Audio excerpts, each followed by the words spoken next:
దేవరాగం జ్ఞానయోగం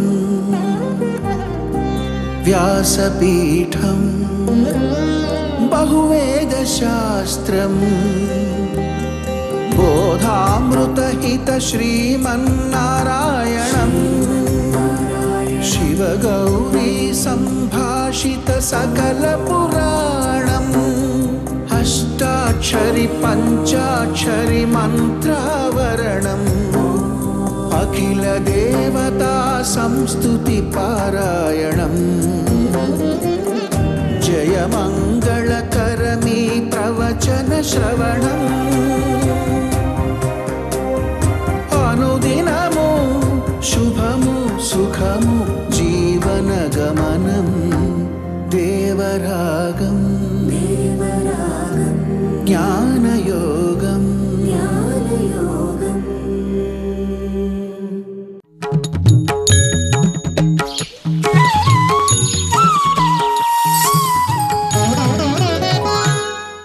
ఆపదామపహర్తారం దాతారం సర్వసంపదాం లోకాభిరామం శ్రీరామం భూయో భూయో నమామ్యహం. జై శ్రీమన్నారాయణ. ప్రియ భగవద్బంధువులారా,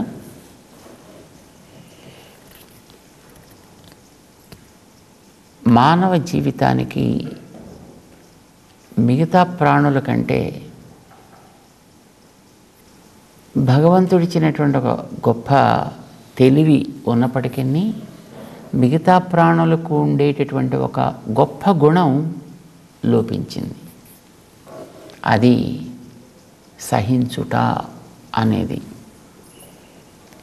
మిగతా జంతువుల్లో మనం వేటిని చూసినా శీతాకాలం వస్తే అవి చలిని సహిస్తాయి, ఎండాకాలం వస్తే వేడిని సహిస్తాయి, వానాకాలం వస్తే వానల్ని సహిస్తాయి. అయ్యో వానలు పడిపోతున్నాయని ఏడవు, రెయిన్ కోట్లు కొనుక్కునే ప్రయత్నం చేయవు. శీతాకాలం వస్తే దుప్పట్లు కప్పుకోవడానికి వాటికి ఏమీ ఉండవు. ఎండాకాలం వస్తే వాటికి ఏసీస్ ఎవడు ప్రొవైడ్ చేయడు. ప్రకృతిలో తిరుగుతూ ఉంటాయి, ప్రకృతిని అనుభవిస్తూ ఉంటాయి. వాటికి ఎదురయ్యేటటువంటి పరిస్థితులని అవి సహిస్తూ ఉంటాయి, తట్టుకుంటూ ఉంటాయి. ఆ తట్టుకునే యోగ్యత అన్ని ప్రాణుల్లోనూ మనం చూస్తాం, ఒక్క మనిషిలో తప్ప. మనిషిలో కాస్త ఇటైనా అటైనా ఓ ఓ ఓ అంటూ ఏడుపే, బాధ, దుఃఖం ఇది ఉంటుంది. నిజానికి అవి తట్టుకుంటాయి కనుక వాటికి క్రమంగా మంచి బతుకులు వచ్చేటటువంటి అవకాశం ఉంటుంది. మనిషికి తట్టుకోవడం అలవాట్లేదు కనుక క్రమంగా మళ్ళీ కిందకి దిగజారేటటువంటి స్థితి ఏర్పడుతుంది. కొండ మీదకి రాతిని పైకి ఎత్తినట్టుగా ఎంతో కష్టపడి ఈ జీవితాన్ని ఆ కొండ పైదాకా తీసుకొచ్చాడు. ఈ జీవితం అనే బండ, ఆ రాయిని. కానీ తితీక్ష అనేది ఒక్కటి ఉంటే వాడు పైకి పీకి చేరగలుగుతాడు, ఆత్మసాక్షాత్కారాన్ని పొందగలుగుతాడు. మానవ జీవితం రావడానికి లక్ష్యం అది. చక్కగా తెలుసుకొని దాన్ని పొందే ప్రయత్నం చేయాలి అనేది. కానీ ఇక్కడ దాకా వచ్చాక వీడిలో ఆ సహనం, ఓరిమి, తితిక్ష, సోఢుం శక్తి నాస్తి, వీడిలో అది లేదు. లేకపోవడం చేత ఇంతవరకు పైకి దొల్లిస్తూ వచ్చిన రాతిని ఒకసారి వదిలితే అది మొత్తం కిందకి ఎలాగైతే తీసుకుపోతుందో, వీడిని తను కిందకి పోతుందో, మానవ జీవితం కూడా మళ్ళీ ఇక్కడి నుంచి పాతాళానికి క్రమంగా పోతుంది. మళ్ళీ అక్కడి నుంచి మళ్ళీ ప్రారంభం జీవితం. సహనం అనేటటువంటిది చాలా అవసరం. తితిక్ష అని పేరు పెట్టాడు దానికి. భగవద్గీతలో 2వ అధ్యాయంలో పేరు పెట్టాడు దానికి. మాత్రా స్పర్శాస్తు కౌంతేయ శీత ఉష్ణ సుఖ దుఃఖదాహ ఆగమాపాయిన నిత్యా తాన్ తితిక్షస్వ భారత. మనకి ప్రపంచంలో చుట్టూ కలిగేటటువంటి రకరకాలైనటువంటి అనుభవాలు, అది వాతావరణం వల్ల కలిగిన, అది ఇతరమైనటువంటి ప్రాణికోటి వల్ల కలిగిన, తోటి సమాజం వల్ల కలిగిన, అవన్నీ కూడా ఒకటి సుఖాన్ని, ఒకటి దుఃఖాన్ని, ఒకటి ఆనందాన్ని, ఒకటి క్లేశాన్ని, ఏది ఎప్పుడు శాశ్వతంగా ఉండదు. ఇవన్నీ కూడా ఆగమ అపాయిన, వస్తూ ఉంటాయి పోతుంటాయి, నీటిలో ఉండేటువంటి తరంగాల్లాగా ఎప్పుడు ఉంటాయి. ఇవి జీవితం అన్న తర్వాత ఎప్పుడూ ఉంటాయి. చేయాల్సింది తట్టుకునేటటువంటి ప్రయత్నం. ఇది కనుక నువ్వు చేయగలిగితే అన్నీ సాధించినట్టే. ఇది సాధించగలిగితే మనస్సుని మనం నిగ్రహించినట్లు లెక్క. మనస్సుని నిగ్రహించగలిగితే అందులో ఉండే దోషం కడుక్కోగలుగుతాం, అందులో నింపాల్సిన దాన్ని నింపగలుగుతాం, దాన్ని ఆత్మవైపు నడపగలుగుతాం, ఆత్మ సాక్షాత్కారాన్ని క్రమంగా పొందగలుగుతాం. ఈ ఆత్మ లాంటిది అందరిలోనూ ఉంటుందనే సమదృష్టిని కూడా మనం పొందగలుగుతాము. కీ సహనము, తితిక్ష అనేటటువంటిది ప్రధానం. నిజానికి ఇలాంటి దాంట్లో గురించి మనకి చెప్పేవాళ్ళు దొరకడం కష్టం. చెప్పినా వినాలనుకునేవాళ్ళు చాలా తక్కువ. విన్నవాళ్ళలో చెయ్యాలనుకోవడం మరీ తక్కువ. చేసేవాళ్లలో దాని మీద నిలబడాలనుకోవడం మరింత కష్టం. శీతాకాలంలో నదిలోకి దిగాలనుకోండి, చల్లగా ఉంటాయి నీళ్ళు, అబ్బా అనిపిస్తుంది. కానీ ఒకసారి అట్లా నదిలోకి దిగామనుకోండి, హాయిగా అనిపిస్తుంది. మళ్ళీ పైకి రాబుద్ది అవుతుంది. మళ్ళీ రమ్మన్న అబ్బా ఒక్క నిమిషం, ఇంకొక నిమిషం అని అనిపిస్తుంది. దిగేదాకా కష్టం, దిగిన తర్వాత ఆనందాన్ని ఇస్తుంది. బదరికాశ్రమం అని ఒక ప్రాంతం ఉంది, హిమాలయాల్లో ఉంది. బదరీనాథుడు అష్టాక్షరీ మహామంత్రాన్ని ఉపదేశం చేసిన నారాయణుడు, నరుడు, నరనారాయణ ఋషులు ఇద్దరు కూడా అవతరించినటువంటి చోటు బదరీనాథ్ అంటారనమాట. దాన్ని ఏదో చార్ధామ్ అని అంటుంటారు కదా, గంగోత్రి, యమునోత్రి, బదరీనాథ్, కేదార్నాథ్ అని దానికి సంబంధించింది అనమాట. అందులో బదరీనాథ్ అనేది ప్రసిద్ధమైనటువంటి క్షేత్రం. చాలా చలిగా ఉంటుంది. అది బాగా ఎత్తైనటువంటి హిమాలయ పర్వతాల్లో అది ఫుటిల్స్లో సంబంధించినటువంటి ఏరియా. అది సుమారుగా 10,500 అడుగులు ఎత్తు ఉంటుందేమో.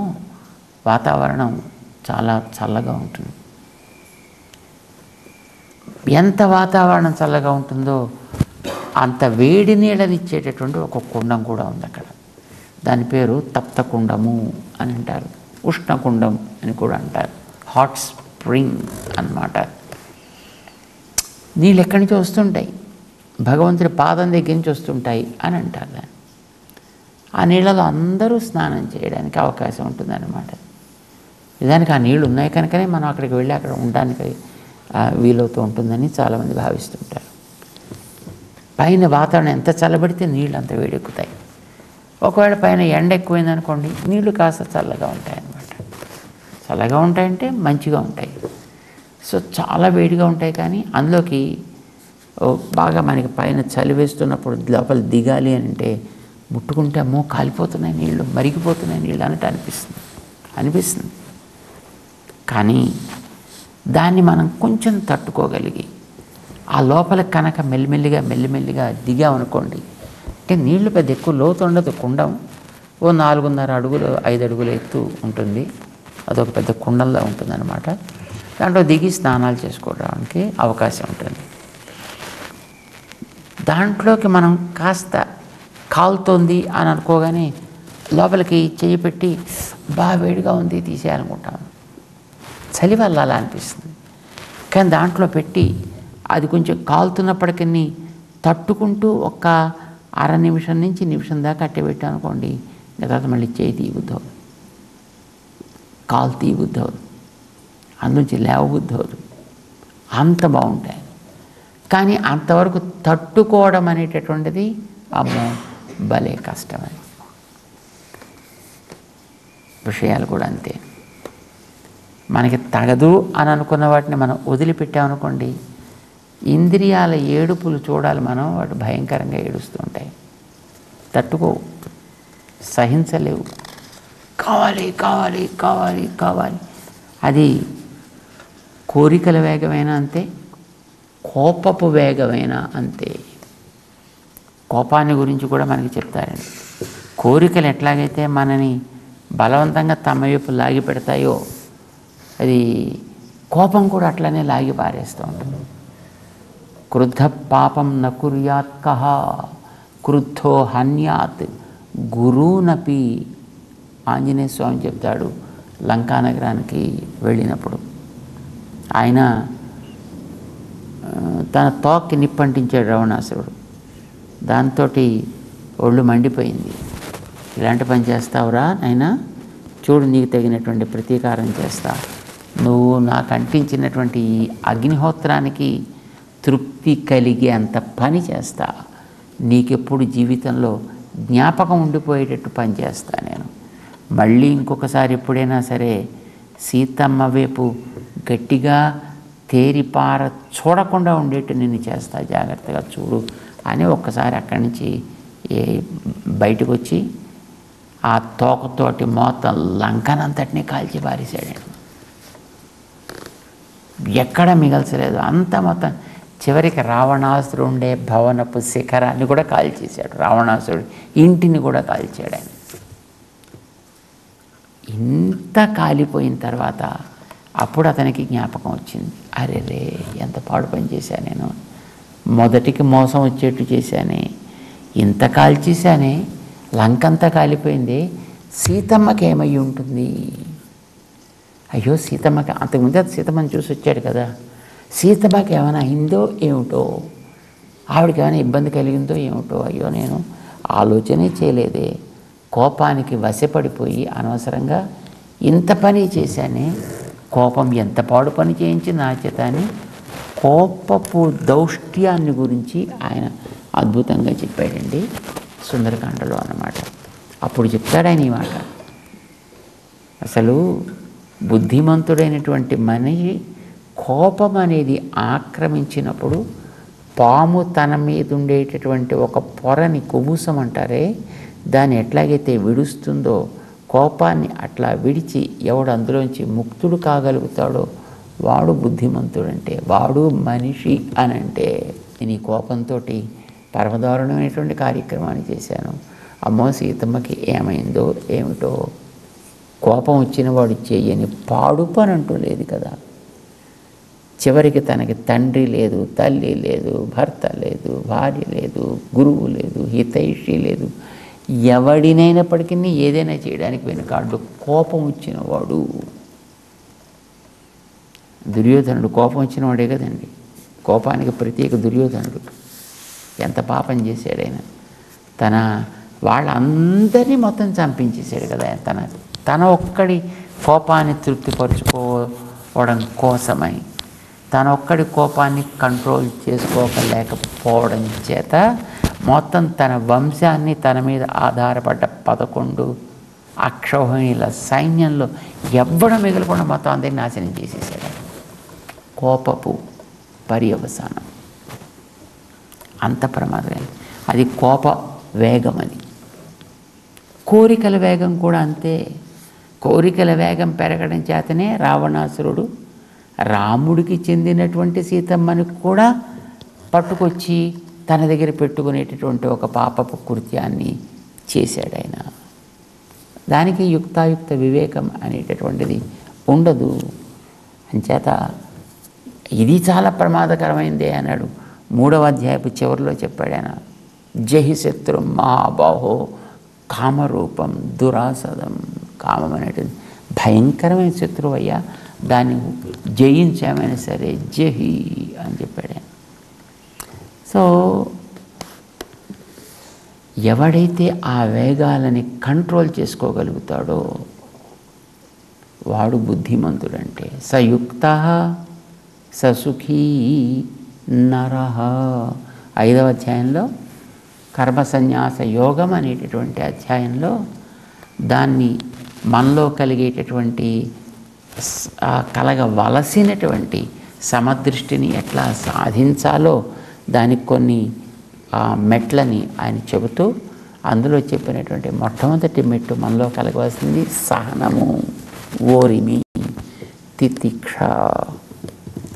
అయితే మనకి ఈ సహనాన్ని పరీక్షించే ఫ్యాక్టర్స్ చాలా ఉంటాయండి మన చుట్టూ.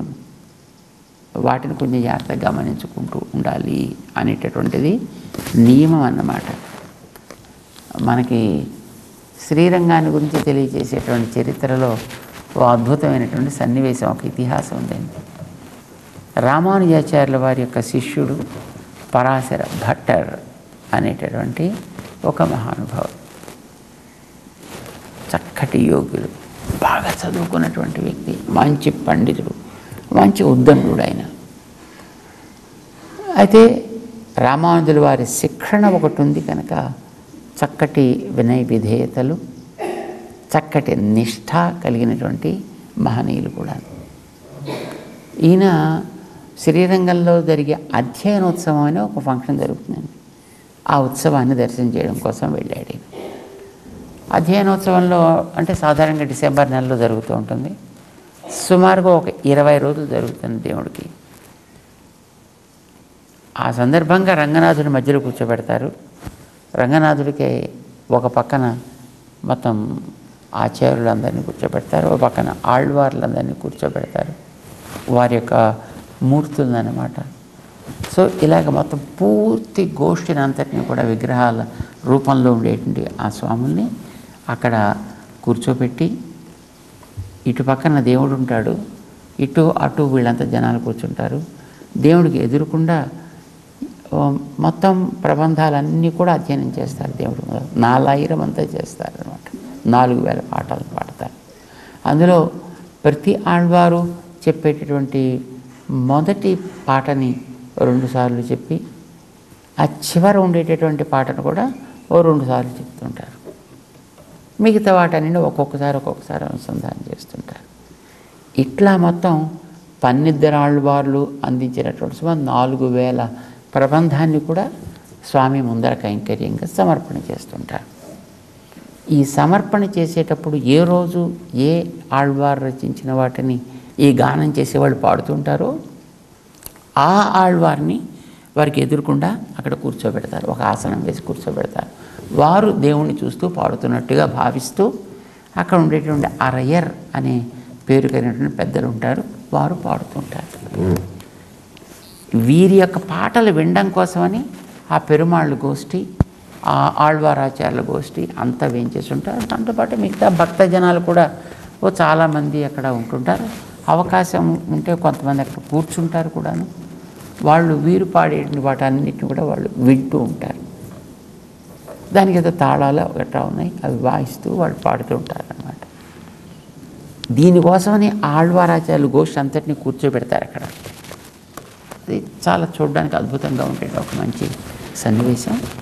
ఒకసారి అధ్యయనోత్సవంలో అట్లాంటి ఒక సన్నివేశంలో అందరినీ కూర్చోబెట్టారు. సరే, ఈ పరాశర భట్టర్ వారు కొంచెం ముందుగా వచ్చారు దేవుణ్ణి దర్శనం చేసుకోవడం కోసం, పాటలు పాడేటువంటి వారి కంటే కూడా. వీరు కాస్త ముందు వచ్చారు కదా అని వీరికి లోపలికి వెళ్ళి దర్శనం చేసుకునేటటువంటి రైట్ ఉంది వారికి. ఎందుకంటే సాక్షాత్తు రంగనాథుడి యొక్క పుత్రుల్లాగా మర్యాద ఉన్నటువంటి మహనీయులు కనుక. కానీ మంచి వినయశీలి కూడా, మంచి పాండిత్యం ఉన్నా ఎక్కడ కూడా తొట్టుపాటు లేకుండా తొణగకుండా వ్యవహరించేటువంటి మంచి వ్యక్తిత్వం మన పరాశర భట్టర్ వారిలో ఉందన్నమాట. వారు అధ్యయనోత్సవం ప్రారంభం కావడానికి ముందరే దేవదర్శనానికి వచ్చేసి అప్పటికే అక్కడ అందరూ కూడా గోష్ఠిగా వేయించేసి ఉండడం చేత వారిని వెళ్ళి అందరినీ సేవించుకోవాలి. సాధారణంగా దేవుడి దగ్గరికి వెళ్ళేవాళ్ళు నమస్కారం పెట్టుకోవడానికి ఊరికే వెళ్ళరండి. ఏమైనా కొంచెం ఆ దేవుడి దగ్గర దేవుడి గొప్పతనాన్ని తెలిసేటో లేదా తమలో ఉండే లోపాలు తెలిసేటట్టో ఏదైనా అనుసంధానం చేసుకుంటూ చదువుకుంటూ పెడతారు. ఈ భట్రవారు కూడా అట్లాగే ఏదో చదువుకోవాలి కదా అని ఒక్కొక్క ఆళ్వారి దగ్గరికి వెళ్ళి ఇలా 12 కూడా ఒక వరుసలో ఉంటారు. అటుపక్కన ఆచార్యులంతా ఉంటారు. సో వీరికి ఒక్కొక్కరి దగ్గరికి వెళుతూ వీరికి అంతకుముందు యామనాచార్యులు వారు అందించినటువంటి ఒక అద్భుతమైనటువంటి స్తోత్రం ఉంది. ఆ స్తోత్రానికి సంబంధించినటువంటి ఒక శ్లోకం సాధారణంగా అందరూ చదువుకునేటటువంటిది. వీరు కూడా చదువుకుంటూ వాళ్ళందరినీ దర్శనం చేసుకుంటూ పెడుతున్నారు. ఆ శ్లోకం ఏమిటి అని అంటే, నాలో ఏ దుర్గుణాలు లేవయ్యా, మంచి గుణాలు, నీ దయ పొందడానికి అవసరమైన మంచి గుణాలు ఏవి నాలో లేవు. ఇక ఉన్నవి ఏమిటి అంటే, మంచి లేకపోతే చెడు ఆటోమేటిక్గా వస్తుంది కదా అక్కడికి. అన్ని రకాల చెడు గుణాలు వచ్చి నాలోనే ఉన్నాయి. నువ్వు తప్ప నాకు వేరే గతి లేదు. నువ్వు తొలగిస్తే తొలగించవలసిందే తప్ప నాకు తొలగేటటువంటి స్థితి లేదు. అంచేత నేను నీకే సమర్పణ చేసుకుంటున్నాను. నన్ను నువ్వే శుద్ధి చేసి చక్కగా నీ సేవలో వినియోగించుకో అని చెప్పడం సారాంశం. ఈ భట్రవారు దీన్ని నిజానికి వారు ఎప్పుడూ ఆలయానికి వచ్చినా ఒక మంచి భావనతోటి వారు లోపలికి ప్రవేశిస్తూ ఉండేవారు. మంచి సద్భావన వారిలో ఎప్పుడూ ఉండేదన్నమాట. మంచి వినయశీలని కూడా అనుకున్నాం కదా, పండితుడు, సద్భావన, వినయశీలము ఇన్ని ఉన్నాయి ఆయనలో. సరే, వారు దేవుడి దగ్గరికి వచ్చి నమస్కారం పెడుతూ, భగవన్ నాలో ఏ గుణాలు లేవయా, నాకు హద్దులు కూడా ప్రవర్తించడం చేత కాదు, అమర్యాద కాక ఏమిటి ఈ బతుకులో వేసి మమ్మల్ని ఇంత హింస పెట్టినావు, అతి క్షుద్రుడు నేను, క్షుద్ర అమర్యాద, రెండో వారి దగ్గర క్షుద్ర, మూడో వారి దగ్గర వచ్చి చలమతి, చలమతి మతి చంచలమైపోతూ ఉంటుంది, మతి చాంచల్యం కలిగిన వాడిని నేను. అంచేత స్వామి నన్ను నువ్వు అనుగ్రహించాలి అని తమ గుణాలను చెప్పుకుంటూ పెడుతున్నారు, దోషాలను చెప్పుకుంటూ పెడుతున్నారు. నాలో ఏమీ లేవయా, నీ దయ తప్ప, అంచేత నన్ను నువ్వే అనుగ్రహించాలి. సారాంశం ఇది. ఇక రెండవది, మనని చూసి మన చుట్టూ ఉండేటువంటి వాళ్ళు నేర్చుకోవాలి. వాళ్ళు నేర్చుకోవడానికి ఏది అవసరమో అది మనలో ఉన్నట్టుగా మనం చెప్పుకోవాలి. ఇలాగే మన పెద్దవాళ్ళంతా ఏ దోష స్మరణ చేసినా తమలో ఉన్నట్లుగా అవన్నీ వాళ్ళలో నిజానికి ఉన్నాయి అని కాదు, తర్వాత తరాల వాళ్ళు తెలుసుకుని, ఓహో ఇలా మనం దేవుడి దగ్గర ప్రార్థన చేయాలి కాబోలు, ఇలా మనం అందరం కలిసి ఉండాలి కాబోలు, ఏదో చూసుకోవాల్సిన పని ఇలా చెయ్యాలి కాబోలు అనే విషయాన్ని మనకి తెలియచేయడం కోసం వాళ్ళు అట్లాంటి నైత్యానుసంధానం అని అంటారు. దానికి ఒక పేరు పెట్టారు, నైత్యానుసంధానం చేసుకునేవాళ్ళు. పాపం ఈయన అట్లా నైత్యానుసంధానం చేసుకున్నారు. వారిలో దోషాలు ఏం లేవు, కానీ నైత్యానుసంధానం చేసుకున్నారు. ఆ చేసుకున్న దాని వెనకాతలైన అవును అవును అవును అంటూ తన కసిని, తన కోపాన్ని ఆయన ప్రదర్శించాడు. ఆయన అయితే చూసి ఈయన కోపడలే, ఎదురు తిరిగి ఆయనతో దెబ్బలాడలే, ఆయన ఏమనలే. దేవుడి దగ్గర ప్రార్థన చేసి, తండ్రి ఇప్పుడు నాలో ఉన్నాయని నేను చెప్పుకున్న వాటిని చూసావా, ఆ పెద్ద ఆయన కూడా అంగీకరించాడు కదా, భాగవతోత్తములు చెప్పారు కదా, భాగవతోత్తములు చెప్పిన దాన్ని నువ్వు అంగీకరించాలి కదా. నేను ఒక భక్తుడిగా నేను చెప్పింది నువ్వు అంగీకరించకపోయినా భాగవతోత్తములు చెప్పిన దాన్ని నువ్వు అంగీకరించి నాలో దోషాలు ఉన్నాయనుకుని క్షమించి నన్ను తరింపచేయి. ఇది పాపం ఆయనకి భలే మొహం చిన్నపుచ్చుకోవాల్సినటువంటి పరిస్థితి ఏర్పడింది అని అంటారనమాట. బట్ ఇందులో మనం గ్రహించాల్సిన సారాంశం ఏంటంటే, ఎప్పుడైనా సరే మనిషికి సహనం అనేటటువంటిది చాలా అవసరము. తితిక్ష ఓరిమి సోఢుం శక్తి, సహించగలిగేటటువంటి ఒక శక్తిని అలవాటు చేసుకోవాలి. కొన్ని మనకు కష్టం అనిపించవచ్చు, కొన్ని బాధను కలిగించవచ్చు, కానీ అలాంటి వాటినైనా మనం సహించే అలవాటు చేసుకోగలగడం అనేది చాలా అవసరం. ఎందుకనంటే మనకి చేరాల్సినటువంటి గమ్యం ఆత్మదర్శనం. ఆత్మదర్శనాన్ని ఇక్కడ మనం చేయాలి, అంతటా మనం చేయాలి. ఈ ఆత్మలన్నీ కూడా సమానంగా ఉంటాయని తెలియాలి. భగవంతుడి ముందర ఇవన్నీ కూడా సమానమైనవి, భగవంతుడితోటి సంబంధం కలిగినవి కనుక మనం వీటితోటి అన్నిటితోటి కూడా సరి అయినటువంటి రీతిలో మనం వ్యవహరించగలుగుతాం. కనుక అది చేయడం కోసమని శ్రీకృష్ణుడు మనకి ప్రాక్ శరీర విమోక్షణాత్ శక్నోతి హైవ యస్సోఢుం, ఎవడైతే సహించగలుగుతాడో ఈ శారీరకమైనటువంటి ఒడిదుడుకుల వల్ల కలిగేటటువంటి బాధని, ససుఖీ నరః, వాడే నిజంగా యుక్త, వాడే యోగ్యుడైన వాడవుతాడు. ఆత్మదర్శనానికి వాడే సుఖపడగలిగిన వాడవుతాడు సుమా. కనుక ఇది అలవాటు చేసుకో. ముందర సహనం అనేది అలవాటు చేసుకో, తితిక్ష అనేది అలవాటు చేసుకో అంటూ తితిక్ష యొక్క అవసరాన్ని గురించి ఆయన మనకి చెబుతూ అర్జునుడిని కర్మ సన్యాస యోగపు 24వ శ్లోకం వైపు తీసుకెడుతున్నాడు. క్రమంగా తెలుసుకునే ప్రయత్నం చేద్దాం. జై శ్రీమన్నారాయణ.